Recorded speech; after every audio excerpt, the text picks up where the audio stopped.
Hola, hola, ¿cómo están? Muy buenas noches, buenos días, buenas tardes, independientemente de la hora en que vean esta presentación. El día de hoy, el Club de Auditores Hispanos presenta la segunda sesión del curso taller Prevención, Detección e Investigación del Fraude en la Organización. Un curso taller de 12 horas que se está realizando en 4 sesiones de 3 horas cada uno, y el día de hoy nos encontramos en nuestra segunda sesión. En plataforma nos acompaña la doctora Nail Ruiz Saavedra de Colombia, contadora pública de la Universidad Nacional de Colombia con especialización en contabilidad financiera internacional. Doctora Nail, ¿cómo está? Muy buenas noches. Encantado de tenerlo en plataforma. Tiene usted habilitado el micrófono. Iniciamos con nuestra sesión que nos convoca para el día de hoy. Buenas noches. El día de hoy vamos a trabajar el Código de Buen Gobierno y la parte de ética corporativa. ¿Por qué es importante que en nuestro curso de prevención, detección e investigación del fraude en una organización tengamos en cuenta estas herramientas? Porque en el momento de establecer esos mecanismos de control para la mitigación del riesgo de fraude, es importante que se analice si existe un código de ética, un código de buen gobierno que opere en la compañía. Por lo tanto, considero importante que veamos esta herramienta, tanto el código de buen gobierno como el de ética empresarial. ¿Cuál es el objetivo del Código de Buen Gobierno corporativo? Brindar a las sociedades, llámese colombianas, de cualquier lugar latinoamericano, una herramienta de competitividad para garantizar la inversión, evitar la fuga masiva de capital hacia el exterior, promover el mercado de capitales y prepararse a través de mecanismos concretos para los procesos de globalización económica que exigen la adopción de estándares internacionalmente reconocidos sobre la forma en que se administran y controlan las sociedades. ¿Qué es lo que se busca un código de buen gobierno corporativo? La transparencia. La transparencia en qué? En los procesos que al interior de la compañía, de la organización, se realizan con el fin de que se brinden ese tipo de herramientas con el fin de garantizar la eficiencia y la eficacia de la compañía. Un momento, por favor. Presento disculpas, empecé primero por gobierno corporativo, pero vamos a empezar primero por ética. Entonces, vamos a pasarnos a lo que es el dilema ético. ¿Cuándo vamos a establecer qué es un dilema ético? Un dilema ético tiene que ver con lo que ocurre al interior de una organización y qué debe realizar esa persona, qué opción puede tomar, teniendo en cuenta la ética. Entonces, un dilema ético nos puede ayudar a establecer desde el punto de vista ético cuál es la mejor decisión que yo puedo tomar. Vamos a ver unos ejemplos respecto al dilema ético que se pueden presentar en las organizaciones. Una vez veamos la parte del dilema ético y estos casos de estudio, vemos la definición de código de gobierno corporativo y código de buen gobierno y ética. Veamos el ejemplo número 1. Entonces, vamos a plantear una serie de dilemas éticos. Una empresa hace parte de un sector en que la innovación es continua, lo que hace que los productos se vuelvan obsoletos con rapidez. Vamos a analizar, o la parte más importante es que de acuerdo a los estándares internacionales, cómo se debe evaluar ese inventario. Entonces, la evaluación de inventario dice, de acuerdo con la política contable, de acuerdo con el estándar internacional, que se debe medir al menor entre el valor razonable y el modelo de costo o los costos de ese inventario. ¿Cuál sería el dilema ético? ¿En qué momento se podría presentar un dilema ético al interior de la organización? Por ejemplo, La junta directiva presiona al gerente con despedirlo si los resultados al cierre del ejercicio no son óptimos. Entonces, ¿qué sucede? Sucede que como los inventarios tienen una característica que es que pueden ser fácilmente obsoletos por los precios de mercado y la norma internacional indica que se debe realizar el menor entre los dos, muy posiblemente vamos a tener inventarios sobrevalorados. Esto va a afectar la utilidad, el resultado del ejercicio. Si el gerente general tiene ese miedo a que lo vayan a despedir por no presentar los resultados adecuados de acuerdo a lo que prefiere o lo que quiere la junta directiva, el gerente puede estar ante un dilema ético.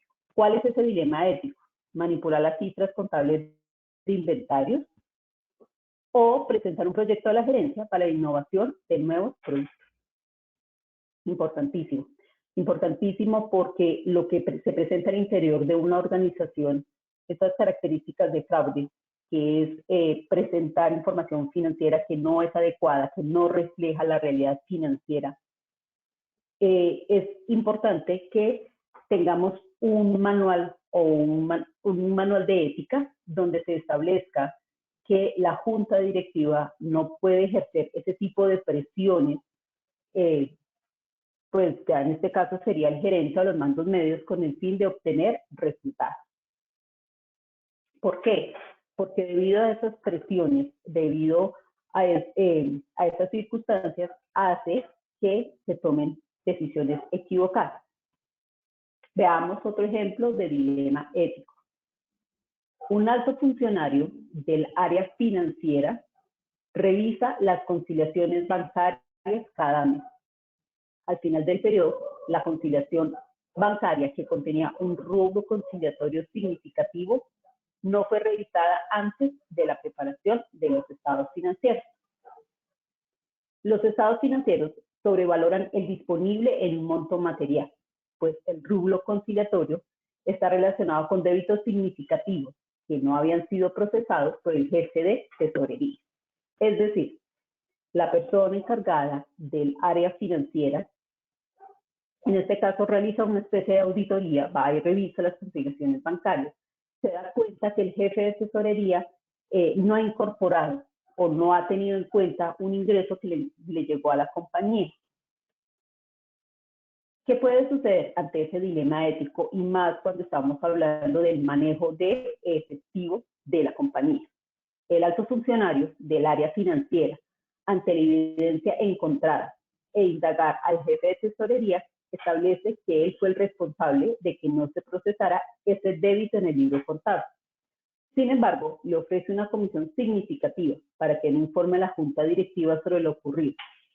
Y el alto funcionario, adicional a eso, pues tiene deuda. Es decir, el dilema ético es para este alto funcionario del área financiera que ha encontrado esta evidencia. ¿Entre qué opciones podría tomar la decisión este alto funcionario? Presentar un informe a la junta directiva con el hallazgo encontrado o recibir la comisión ofrecida por el jefe de tesorería para el pago de sus deudas. Esto ocurre mucho, sobre todo en las compañías, en las empresas, en las organizaciones, que los empleados tienen a su cargo el efectivo y el equivalente al efectivo, como lo indicábamos en el día de ayer. ¿Cuál sería el riesgo? Entonces hay un riesgo inherente precisamente de pérdida de efectivo, que se manipulen las cifras de las conciliaciones bancarias y se presente el robo o el fraude en la información. ¿Qué mecanismos de control se deben tener en cuenta? ¿Cómo se llevan a cabo esos adecuados mecanismos de control? ¿Por qué? Porque siempre podemos hablar que los empleados son susceptibles de este tipo de tentaciones. En este caso específico, pues el jefe de tesorería tenía deuda. Y pues la persona que encontró el hallazgo le estaba ofreciendo una comisión para que se quedara callado. Ahí es cuando analizamos ese tipo de dilema ético. A nivel de organización, a nivel de compañía, lo que se busca es establecer un código de conducta ética, cómo debe ser la conducta de la compañía. Entonces, por ejemplo, al cierre diario, la persona encargada de efectivo debe realizar o debe presentar un arqueo a su jefe superior, quien al cierre del ejercicio mensual debe presentar esa conciliación, la plata debe estar en los bancos, por ejemplo, algo así. Eso es lo que significaría que toda la compañía, la organización, establecen mecanismos de control precisamente para evitar este tipo de circunstancias.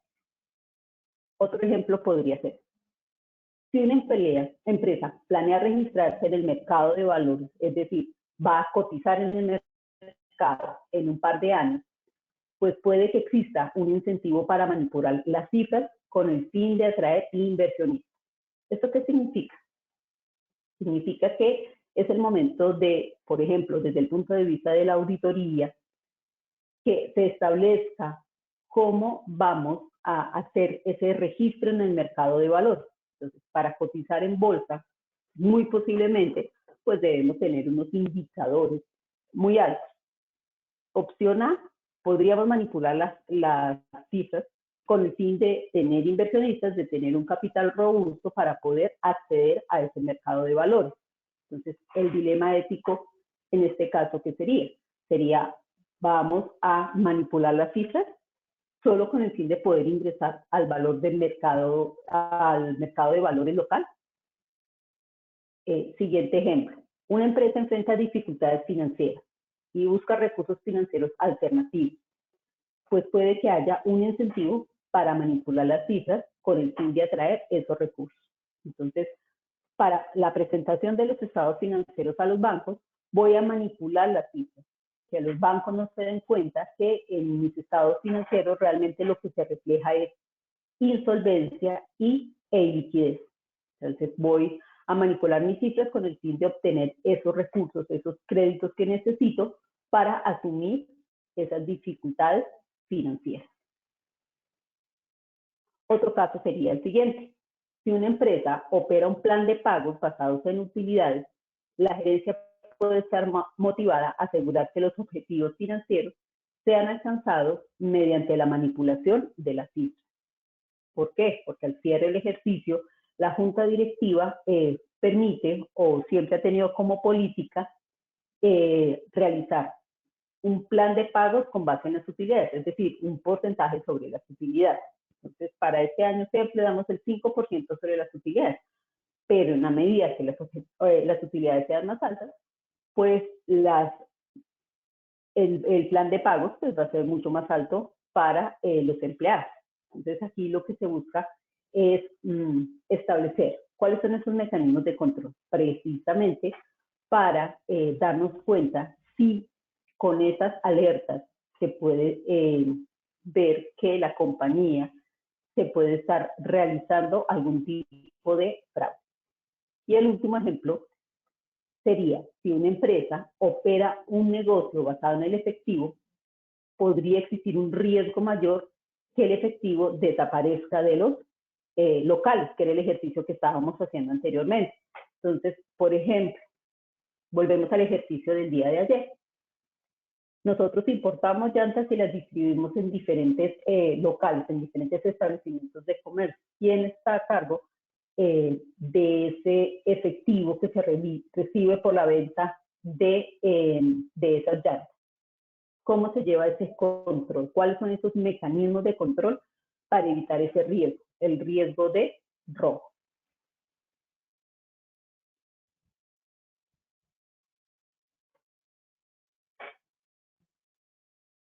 ¿Qué es lo importante cuando nosotros hablamos de ética? Lo importante de hablar de ética es verlo desde el punto de vista de cómo debemos obrar, cuáles son los valores de la organización, en el momento en que ingresan los funcionarios, en el momento en que estamos haciendo el ejercicio para ingresar los funcionarios a la organización, a la compañía, hemos realizado pruebas adecuadas para establecer qué tan éticos son. Por ejemplo, podemos empezar a analizar cómo es su situación laboral, de pronto que no sea una persona que tenga problemas de juego, etcétera, etcétera, que tenga demasiadas deudas. ¿Por qué? Porque eso es importante, porque eso va a presionar de alguna forma a que el empleado cometa fraude, cometa robo. Trascender es ser consciente de sí, aquí y ya. Entonces lo podemos ver desde el punto de vista de la ontología, que es la esencia, de la epistemología, del saber, y de la nociología, del obrar. ¿Cuáles son las dimensiones humanas en acción? El mundo material, que es la creatividad, el mundo de la representación, que es la intencionalidad, el mundo espiritual, que es la conectividad, y el mundo de las necesidades, la voluntad, el saber. La conducta ética de una organización debe estar atada a los principios, a los valores, debe estar atada también a una permanente capacitación a los empleados, a realizar talleres respecto a qué, respecto a la humanización de sus funciones, de saber que ante todo somos seres humanos y que en algún momento podemos estar vistos o podemos estar enfrentados a ese tipo de dilemas éticos. Entonces, dentro de las tipologías de la ética, se lo va a pasar muy rápido, está la ética crítica, la ética normativa, descriptiva y la ética aplicada. ¿Qué es la ética crítica? Examina los principios, el deber, es decir, la ley moral. Investiga el lenguaje al expresar de lo que queremos decir. La teología, respecto al ser, es la creatividad. Respecto a lograr, es la voluntad. Investiga componentes, las condiciones del bien y del bienestar personal. La segunda tipología es la ética normativa. Establece los principios razonables o las normas morales vigentes. Ética normativa. Indaga sobre la facultad del deber, el intelecto frente a la acción humana. Entonces aquí ya estamos mirando frente a cómo debe operar el ser humano respecto a qué, respecto a una política, respecto a una norma vigente. La tipología número 3 es la descriptiva. Entonces, analiza los fenómenos de una vida en actitudes y conductas morales, es decir, examina la naturaleza de los tipos de virtud o placer y los medios. Profundiza sobre el libre albedrío, la propia voluntad, la libre elección.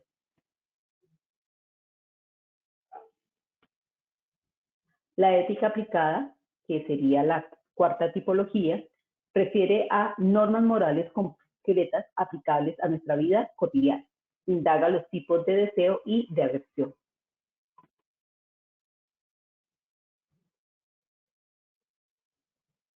Una de las principales características es la asertividad, es decir, la capacidad interactiva basada en conductas proactivas. Enfatiza los aspectos positivos, propios y ajenos. Utiliza expresiones que apuntan a la coherencia interna. Pensar, sentir, decir y hacer. Entonces está la coherencia frente a qué es justo e injusto, qué es equitativo o inequitativo, qué es correcto o incorrecto. Frente a la asertividad, tenemos que establecer políticas del manejo, por ejemplo, de los funcionarios de la organización. ¿Por qué? Porque muchas veces puede suceder que al interior de la compañía, al interior de la organización, precisamente por no tener definidas esas políticas que sean justas y equitativas con todos los empleados, hace que los empleados a los cuales no son favorecidos, como otros sí, puedan entrar a afrontar un dilema ético. Es decir,